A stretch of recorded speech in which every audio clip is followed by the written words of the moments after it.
Hey there! I'm so glad you're joining me today. I really appreciate your company. We are taking a look at a carving platter that was recently done for a wedding that my husband and I attended. We wanted to at least give something to them for the reception. Outdoors, you have a cash bar available, and you certainly want to keep hydrated as well.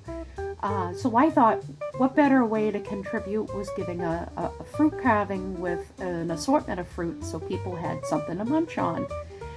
So one of the things I actually play with is not a common knife. Many are imported in.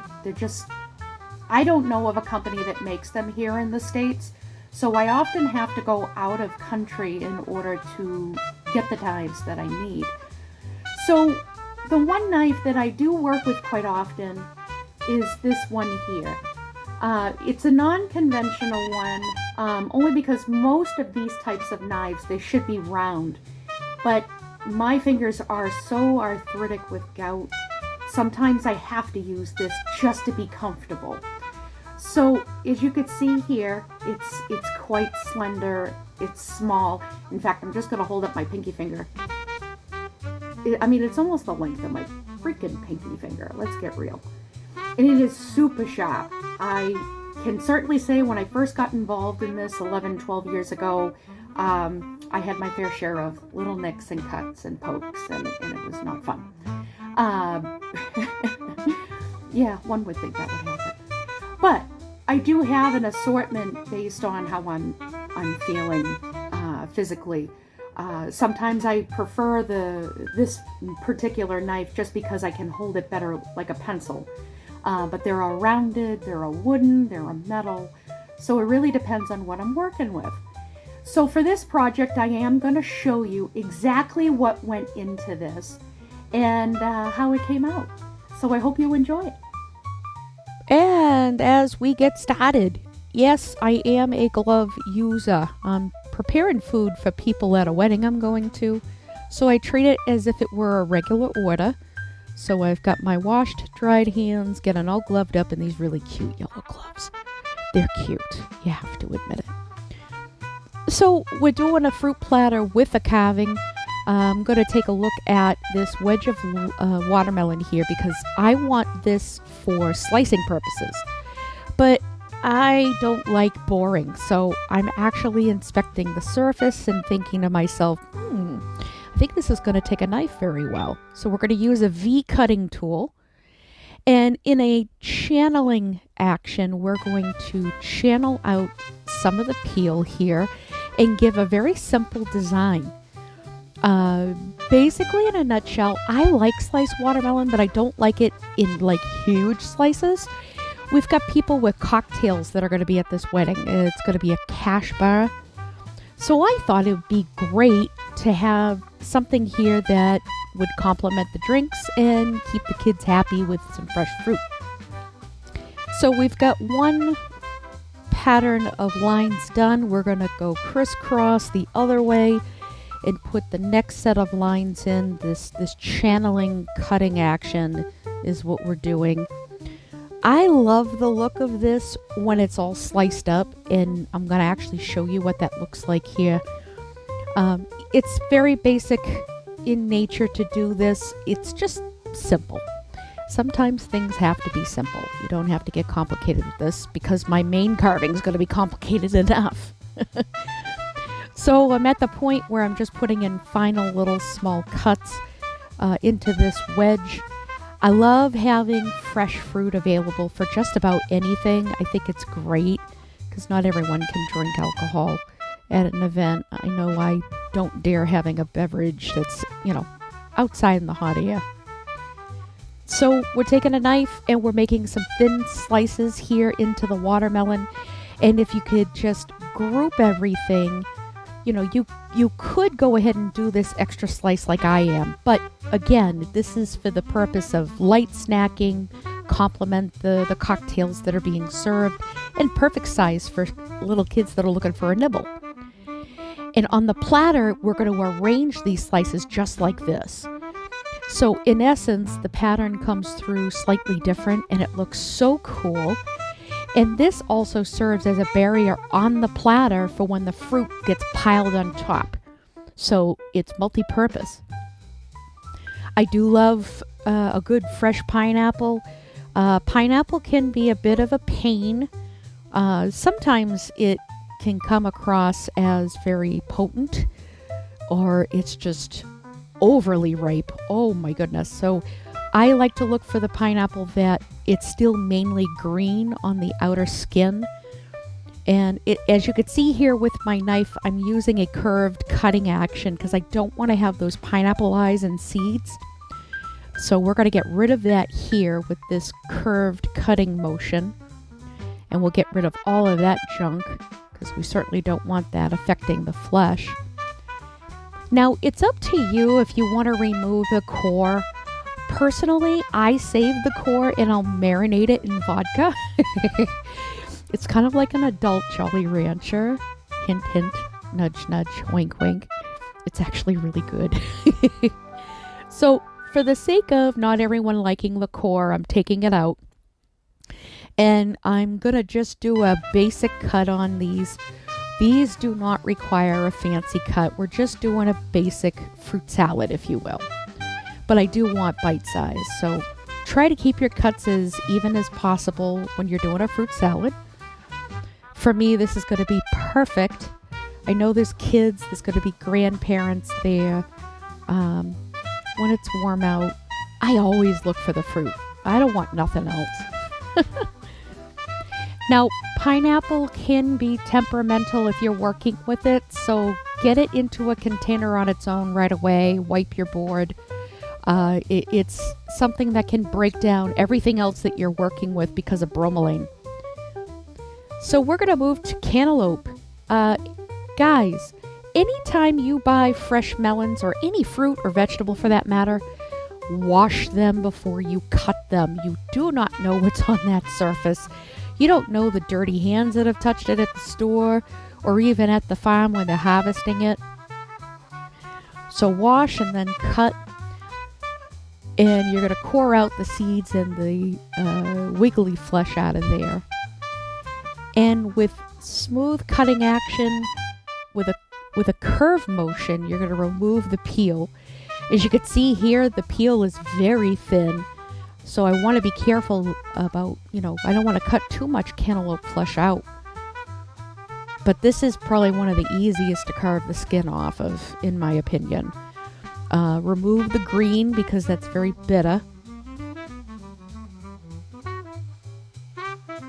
And with the cantaloupe, we're still going to follow the same principle as uniform as possible when you're cutting this for a fruit salad. Honestly, cantaloupe is probably one of the most favorite and most requested fruit next to strawberries, I find, with fruit trays. It's definitely a refreshing melon. Goes great with prosciutto. It goes great with brie and goat cheese. Oh, so good. So we've got our universal cuts here, and I'm going to move that to a separate container here shortly because clearly I have no room on my cutting board. This was a big-ass melon to work with, I will tell you that. So right away, I'm just quartering it, and I'm taking a look at how far it needs to go. So I quartered it again. And quite frankly, this is one of my most favorite fruits to work with. So, oranges. Now, I realize this little thing is probably from the 1960s and 70s, but a V-cut makes me a very happy girl. And I purposely wanted to take that flesh out because I need the orange peel as a boat. So I'm removing all of the fruit and I'm saving those. Now on to the carving. This is a personal size watermelon. They're pretty reasonably priced, I have to say. Usually they're from $4 to $7 each. And it's perfect for a centerpiece, I think, for a small platter, which really allows me so much room to fill that with fresh cut fruit. Now, I'm using different knives for this task just because the skin is very waxy and sometimes it can be very thick. So being very careful with the knife, I'm making small calculated cuts because I want to get the top skin off. And I don't even worry about the time frame. I just take my time with this, so I'm only taking off enough at a time. And I use the stem part there kind of as my focal point. I want to try to do a carved circumference around it. And I rub my thumb over the area just to make sure the cuts are coming off nice and smooth. And here we are at that point. We can begin. So I'm just using a cookie cutter, guys. I desperately need to have a circle, so a cookie cutter does it for me. And that's when I'm going in with my knife and I'm going to start carving into the flesh. I'm going to do a funnel cut. It's the best way to describe what I'm trying to do here to begin. I do need a funnel. That way it allows me to sculpt the petals of this abstract flower, and it makes it look a lot more natural that way. So I'm going to start working into this flesh, which is difficult to start. The white flesh can be very, very difficult. It could be hard as a rock, or sometimes it's very smooth and soft with a knife. So it really depends on the age of the watermelon. So now I'm going in with some curved cuts. This is so I can lay a foundation for the first layer of petals. And I'm just doing my best to space them out as best as I can. Now, this requires a lot of patience. A lot of people don't realize there's a lot of necessary breathing and patience needed for this type of art. I find it very relaxing, and if you're like a three-dimensional thinker, or if you're someone that grew up in a community where you used to whittle wood, you'd carve wood with a knife and you make these little creatures or animals or even abstract designs, you'll know what fruit carving is all about because that's pretty much the same. So my angled cuts allow me to shape the petal on the sides and below it. So I'm taking my time to carve out the pieces of flesh that I do not need. They're right behind the petals. And sometimes I'll have to go in and carve a little bit more just so there's a bit more of a three-dimensional look to those petals as I build this. And I take a layer out behind the petals. It's a very thin layer of the flesh. And this allows me to consider either doing another shaving of a layer, or I can begin the next round of petals being cut. Now we're looking at the next layer of petals that I can start with. After the layers, then we do the petal layer. And it's basically a repeat, except the petals will gradually get a little bit bigger as you do the next layers. So there's more and more of this beautiful watermelon flesh that gets to come out as a result of working the next layer. It's very exciting to see this come through. It makes it look so beautiful. So carefully, I'm removing the flesh behind the petals again. And this is a process that gets repeated about through 80% of the watermelon. The other 20% will end up becoming either a textured design or I make it look like a mock pot that the flower might be growing out of. It really depends on the mood. I don't start this with an idea in mind. I was once asked by an art professor, how do I go about deciding what pattern I'm going to do or how the petals will look? And I say to them, really, I won't know until I start working with the watermelon itself. The first cut tells me the behavior of the flesh, and it does tell me whether or not it's going to handle a lot of knife cuts or if I have to be very ginger with it. So I don't keep it perfectly geometrical. Nothing is perfect in the world. I find it to be a false narrative if I were to try to do perfect geometrical patterns. I can do it, but it feels fake to me. So I like to be as generic, but yet I also like to look at this from a, I don't know, I like this as natural as possible. I want it free flowing. So that's how I try to approach my carvings. So we've completed the second layer of petals. I'm doing another layer that's being peeled off with the knife so I can begin the next layer of petals. This time I'm going to incorporate some of that green skin to the tips. I love the look of it. It's very optically enticing for me. So at this point, because I'm including peeling, I know that I'm more into the side walls of the watermelon, so that white flesh is hot as a rock. So I have to be very careful about removing that flesh that I don't need, because I don't want it tearing away the petals I've just worked hard to carve. Sometimes they come out nice and clean, which makes me a very happy girl, and other times it decides to say, screw you, haha, I left something behind. But that's the beauty of this, because, it's controlling and not controlling at the same time. It's a unique approach of doing this, and it's very relaxing as you can actually take your time with this, but you still see it develop in a fairly speedy way, really. So you see the green tips there? It's pulling the optical in and saying, look around here, look around there. It's just gorgeous. Just a hint of green. You don't need a lot. And this really helps shape the petals so beautifully as well.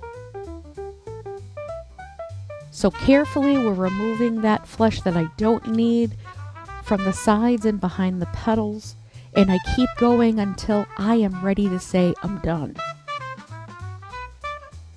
This is a messy craft, I'm not gonna lie.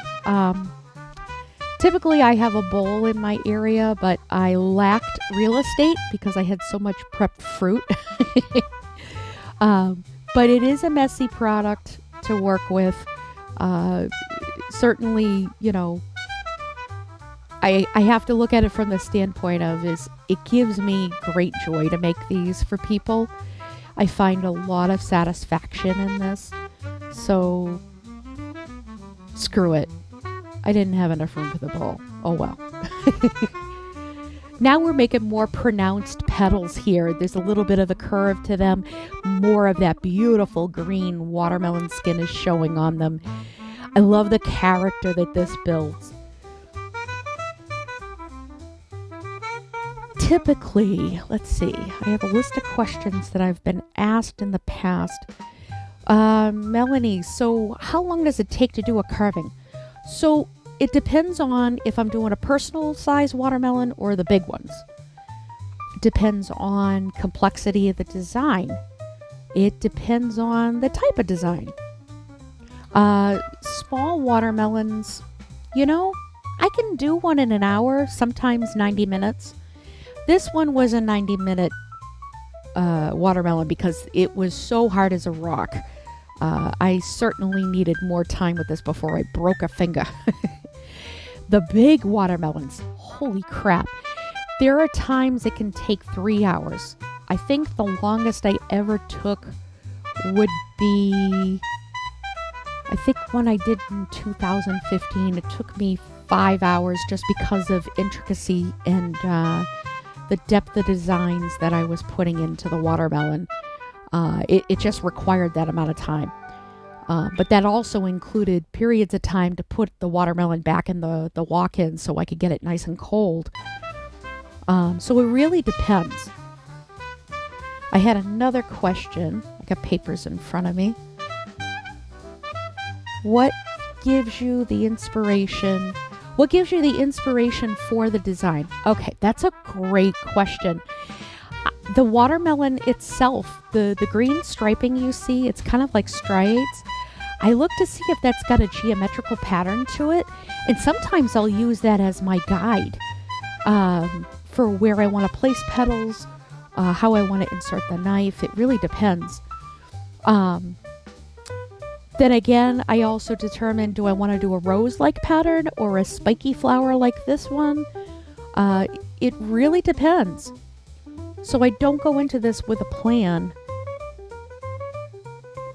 So we're using a smaller V cutting knife here. We're going to do small channel cuts on some of these petals to mimic leaves. Even petals have little bits of action on them. You'll see, if you were to pull a rose petal off, you can see all the little veins. It's beautiful. These I'm just putting subtlety into this. So just a couple of lines here. What ends up happening is I'll spritz this with water and everything stands out beautifully. Like the little cuts I'm putting in right here, those will stand out even further. And I don't do this for all of the petals. Sometimes it's just the larger ones. And then there are times I will just hit the whole damn carving with a whole bunch of veins. And as you can see here, it's very easy to run that knife through. And I decided I was going to be a little creative with the V tool. We're going to do a basket pattern on the bottom. And those little short cuts that are being made with the large V cutting tool, I'm going to use those to stick into the flower. It's going to look so cool. Little spiky green leaves. I just thought this would be a great pop of color where it's dominating on the pink and white. I thought this would come through beautifully, and I was very happy it did. So little subtlety of color really makes a difference here. As we get further and further into the carvings, I do make sure that they are hydrated. So everything coming together with the fruit salad, the carving done on the wedge of watermelon. Let's take a look at the final product, guys. And here you have it. We have the final watermelon carving with the fruit salad, the little orange bowls of fruit salad, big strawberries.